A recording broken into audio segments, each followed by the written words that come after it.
viewers, I'm Joanna Politano. Thanks for joining my historical adventures again. Today we're looking at the Victorian Ballet Theatre and specifically Abonnes and how these gentlemen sponsors could shape a dancer's career and what came after it. Abonne is a French term for a gentleman who came alongside a ballet dancer and sort of sponsored her. He set her up in a flat near the theater and he often came to visit her in exchange.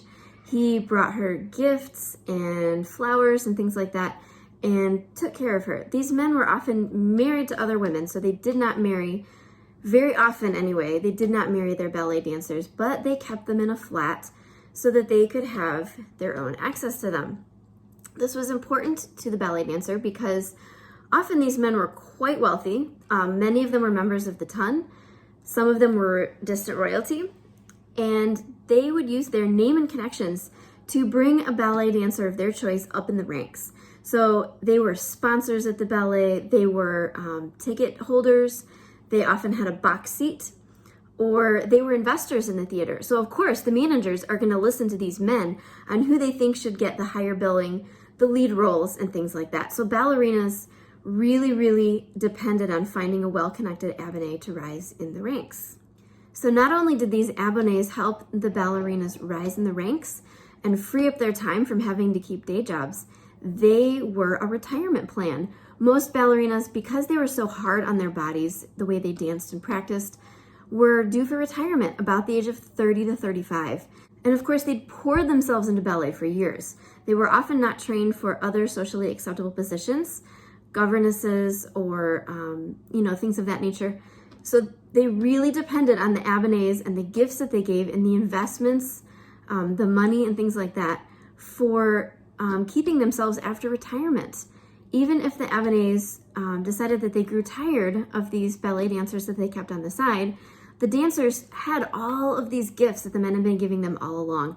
Many of them ended up selling the jewels or investing the money that the abonnes would give them and living off of the money for their lives. And it usually did eventually end because, as I said, these men were often married to socially acceptable women. They were just not above putting a dent in their fortune to keep a ballet dancer on the side for themselves. Ballet dancers today, of course, often invest quite a bit into their careers before they see a profit. There's, from a very young age, they pay for training year after year. There are costumes and performances.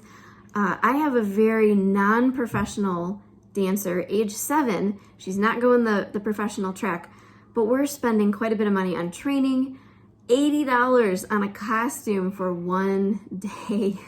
That seems extravagant to me.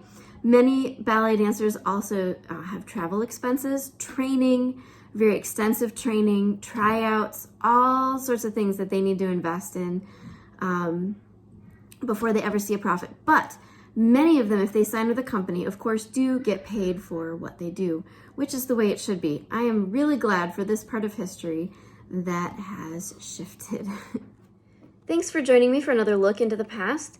If you're enjoying these videos, make sure to click like or subscribe down below so that you are notified when I upload new content. There will be more coming for the ballet theater and also some of my other Victorian novels.